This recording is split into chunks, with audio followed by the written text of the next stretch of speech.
Hey guys, welcome to MNMM PT નાટી. This is મોહિત. આજની જે video છે એ નાટી ગુજરાતીના વિશે છે. બહુ જ ઇમ્પોર્ટન્ટ વિડીયો બનાવવા જઈ રહ્યો છું. પ્લીઝ આને જોજો અને આની નોટ્સ લખજો. અને હું વિડીયો સ્ટાર્ટ કરું એની પહેલાં તમારે પીટીની કોચિંગ જોઈતી હોય, પીટી એકેડેમિક કોર, કે પછી નાટીની કોચિંગ જોઈતી હોય, નાટી ગુજરાતી, કે somebody is looking for Hindi, Punjabi. We offer all these coachings. તમે અમારો કોન્ટેક્ટ કરી શકો છો on Instagram or Facebook. Simply search MNMMPT નાટી, કાં તો નીચે ડિસ્ક્રિપ્શનમાં લિંક્સ છે, ત્યાં ક્લિક કરો so that you can have a chat with us. વોટ્સએપનો નંબર નાખેલો છે નીચે ડિસ્ક્રિપ્શનમાં, ત્યાં અમારા એડમિન સાથે તમે ચેટ કરીને મારી સાથે ફોન પર વાત કરી શકો છો, સો દેટ હું તમને કહી શકું કે તમને કેટલો ટાઈમ લાગશે. અને I am more than happy to take your guarantee કે ભાઈ તમને ફર્સ્ટ અટેમ્પ્ટમાં 110% પેપર ક્લિયર કરાવીશ, એ મારી ગેરંટી, એ મારી ખાતરી. પણ તમારે કમિટ કરવું પડે કે ભાઈ તમે 4 થી 5 અઠવાડિયા તમે ટ્રેનિંગને આપી શકો અને એટલીસ્ટ રોજના 2 કલાક તમે મહેનત કરીને મને કામ મોકલવા માટે રેડી છો. જો તમે આ કરવા માટે રેડી હોય તો મને વાંધો નથી ગેરંટી લેવામાં કે હું તમારી એક્ઝામ ફર્સ્ટ અટેમ્પ્ટમાં ક્લિયર કરાવીશ, બિકોઝ આઈ ડુ અન્ડરસ્ટેન્ડ કે આ એક્ઝામ્સ મોંઘી હોય, સસ્તી નથી. અને આપણે કેમ આપી રહ્યા છીએ એક્ઝામ એ પણ મને ખબર છે. ઓકે, સો હવે આપણે આ વિડીયો સ્ટાર્ટ કરીએ.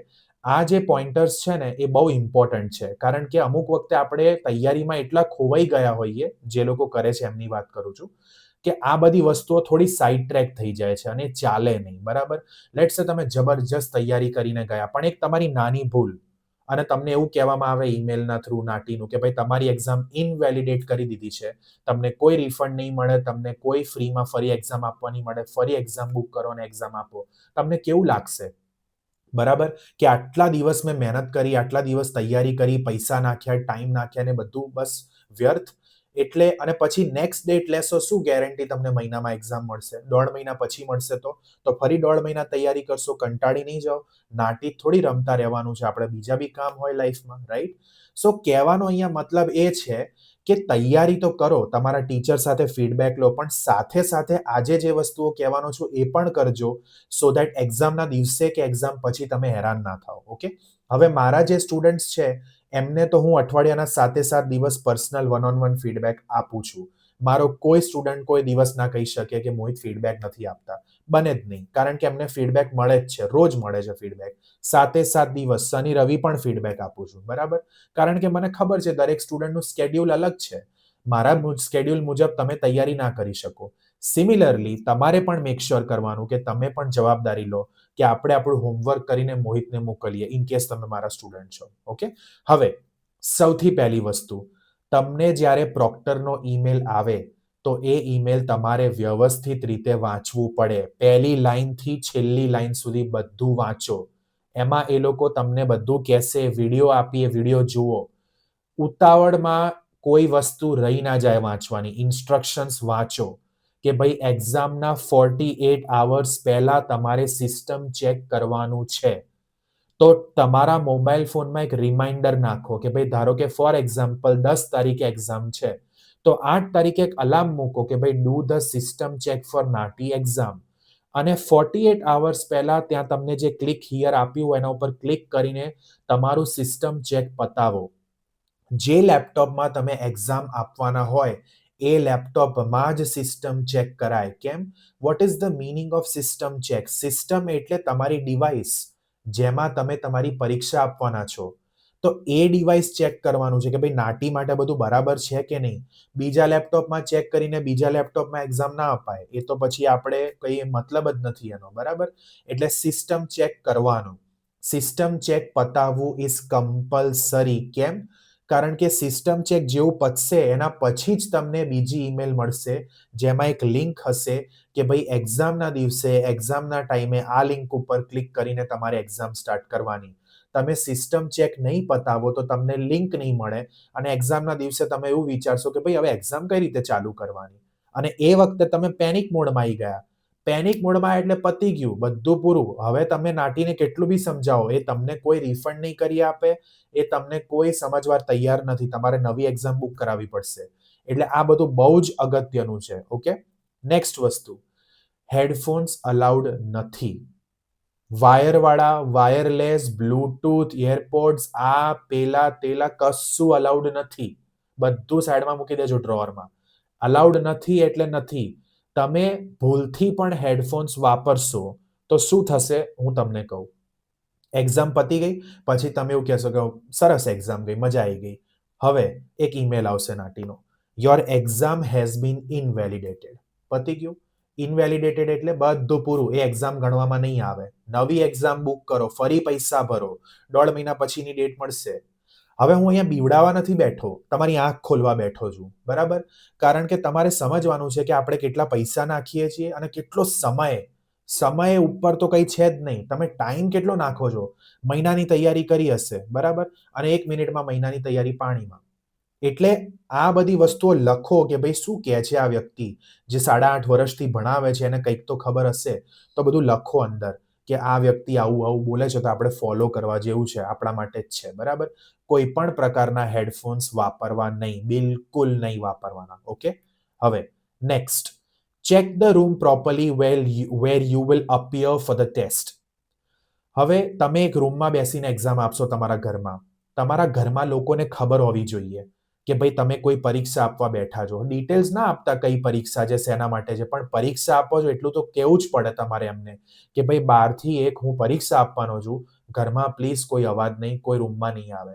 રૂમનો દરવાજો, બારી, બારણા, પડદા લોક કરીને બંધ કરીને બેસજો, સો દેટ કોઈ તમને આજુબાજુ ડિસ્ટ્રેક્ટ ના કરે ને તમારું ધ્યાન આમ તેમ ના થાય.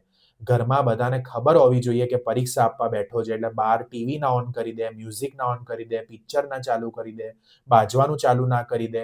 એમને ખબર હોવી જોઈએ કે અંદર કોઈક વ્યક્તિ પરીક્ષા આપે છે તો આપણે એને ડિસ્ટર્બ ના કરાય. આ તમારી જવાબદારી છે, એમની નહીં. તમારી એક્ઝામ છે, તમારે ઓર્ગેનાઇઝડ રહેવું પડે. આ બધું કરજો, બહુ ઇમ્પોર્ટન્ટ છે. ખબર પડી તમે પરીક્ષા આપવા બેઠા છો, એ વખતે ફૂલ વોલ્યુમમાં ટીવી સિરિયલ ચલાવીને બેસી ગયા, પછી તમે અંદર હેરાન થશો. ઓકે? તમને નહીં ખબર પડે કે ભાઈ શું ચાલે છે અહીંયા, એટલે હેરાન થવાય. ઓકે? સો આ બધી વસ્તુઓનું ધ્યાનમાં લેજો આને. Okay? Now next thing is, તમે જ્યારે રૂમમાં એક્ઝામ આપો છો, એ રૂમમાં તમારા લેપટોપ અને મોબાઈલ ફોન સિવાય બીજી કોઈ ડિવાઇસ વર્કિંગ ઓર્ડરમાં ના હોવી જોઈએ. તમારા રૂમમાં બીજું કોઈ iPad, extra mobile phone, laptop, computer, PC screen બધું રૂમની બહાર કરી દેવાનું એક્ઝામ પહેલા. કશું જ રૂમમાં નહીં. ટેલિવિઝન હોય તો ટેલિવિઝનની મેઇન સ્વિચ બંધ કરી દેવાની, લાઇટ બાઇટ બધું ઓફ, ટેલિવિઝનનો લાઇટ ઓફ. ઓકે? કોઈ પણ ઇલેક્ટ્રોનિક ડિવાઇસ વર્કિંગ ઓર્ડરમાં ના હોવું જોઈએ, અને જે ઇલેક્ટ્રોનિક ડિવાઇસ ઊંચકીને રૂમની બહાર મુકાતું હોય એ મૂકી દેવાનું. રિસ્ક નથી લેવાનું આપણે. ટેલિવિઝન હું સમજુ છું નથી ઊંચકીને મૂકી શકાય એવું, પણ ટેલિવિઝન બંધ રાખજો. ઓકે? હોય એ રૂમમાં તો. બાકી બધું, ઇવન તમારા વર્ક ફ્રોમ હોમના જે પેલા કમ્પ્યુટર ડિવાઇસીસ હોય ને, કમ્પ્યુટર સ્ક્રીન પણ બહાર કરી દેવાના. રિસ્ક લેવાનું જ નથી, કારણ કે સ્ટુડન્ટ સાથે થયેલું છે કે એમને કીધું તમારી એક્ઝામ ઇનવેલિડેટ, ફરી એક્ઝામ બુક કરો કારણ કે તમારી કમ્પ્યુટર સ્ક્રીનમાં લાઇટ ઓન હતી. હવે લાઇટ ઓનમાં એ શું કરી લેવાના હતા? સ્ક્રીન પર કંઈ જ નથી, તો પણ ઇનવેલિડેટ થયેલી છે એક્ઝામ્સ લોકોની. એટલે થોડું ધ્યાન રાખજો. ઓકે? જે નેક્સ્ટ વસ્તુ છે કે આપણી પાસે કઈ વસ્તુઓ વ્યવસ્થિત હોવી જોઈએ. લેપટોપ, કારણ કે તમારે એક્ઝામ લેપટોપમાં આપવાની. મોબાઈલ ફોન, બીકોઝ તમારો મોબાઈલ ફોન તમે તમારા પાછળ ક્યાંક સાઈડમાં મૂકશો. પ્રોક્ટર એપ સ્કેન કરશો તમે લેપટોપમાં, ને એ બંને વસ્તુઓ કનેક્ટેડ હોય છે, એટલા માટે મોબાઈલ ફોન વ્યવસ્થિત હોવો જોઈએ. અને ઇન્ટરનેટ કનેક્શન સારું હોવું જોઈએ. ઘરમાં બહાર બીજી 10-15 ડિવાઇસીસ હોય તો બધાનું વાઈફાઈ કલાક માટે બંધ થઈ શકતું હોય તો કરી દેવું, સો દેટ તમે શાંતિથી વાઈફાઈ ઇન્ટરપ્શન વગર યુઝ કરી શકો. તમારા ઘરમાં બીજા લોકોને રિક્વેસ્ટ કરવી કે ખાલી કલાક માટે વાઈફાઈ ના વાપરતા, મારે એક્ઝામ આપવાની છે, પછી તમે યુઝ કરી શકો છો. કેમ નહીં કોઈ સપોર્ટ કરે? અનલેસ કે કોઈ બહુ વિચિત્ર માણસ હોય તો બધા સપોર્ટ કરશે, બરાબર? એટલે આ બધી વ્યવસ્થા કરી લેવી પહેલા તમારે. ઓકે? બીજું, ઘરની બહાર બધાને ખબર હોવી જોઈએ. ઘરમાં કોઈ બાળક હોય, પેટ્સ હોય, કૂતરું હોય, અવાજ કરતા હોય, તો એવી વ્યવસ્થા કરો કે એ લોકો ઘરમાં એ વખતે ના હોય જ્યારે તમે પરીક્ષા આપતા હોય. કલાકનો સવાલ છે, સો દેટ તમે જ્યારે એક્ઝામ આપો તો તમે ડિસ્ટ્રેક્ટ ના થાઓ, ડિસ્ટર્બ ના થાઓ, તમને કોઈ વાંધો ના આવે. ઘરમાં શાંતિ હોવી બહુ જરૂરી છે જ્યારે તમે પરીક્ષા આપો છો. અને ઇન્ટરનેટની સ્પીડ અને બધું એક દિવસ પહેલા ચેક કરી લો એક્ઝામના. સ્પીડ ચેક કરીને ગૂગલમાં કે ભાઈ બધું વ્યવસ્થિત ચાલે છે કે નહીં, કારણ કે આપણે એક્ઝામના દિવસે કોઈ પ્રોબ્લેમ ના જોઈએ, બરાબર? આ બધી વસ્તુઓ બહુ નાની છે, છતાંય બહુ મોટી છે મારા નજરમાં. એટલે કરવી બહુ જ ઇમ્પોર્ટન્ટ છે, બરાબર? લાસ્ટ વસ્તુ પણ બહુ જ ઇમ્પોર્ટન્ટ, ટાઈમ ઝોન ચેક કરો. તમારા ઈમેલમાં કેનબેરા ટાઈમ લખ્યું છે, આખા ઓસ્ટ્રેલિયાનો ટાઈમ સેમ નથી. તમે ઓસ્ટ્રેલિયામાં રહેતા હોય કે ઓસ્ટ્રેલિયાની બહાર રહેતા હોય, કોઈ પણ કન્ટ્રીમાં રહેતા હોય, ટાઈમ ડિફરન્સ ચેક કરો. ભાઈ સિડનીનું ટાઈમ અલગ છે, અમારા એડિલેડમાં ટાઈમ અલગ છે, પર્થનું ટાઈમ અલગ છે, બ્રિસ્બેનનું અલગ છે, ટેસ્મેનિયાનું અલગ છે.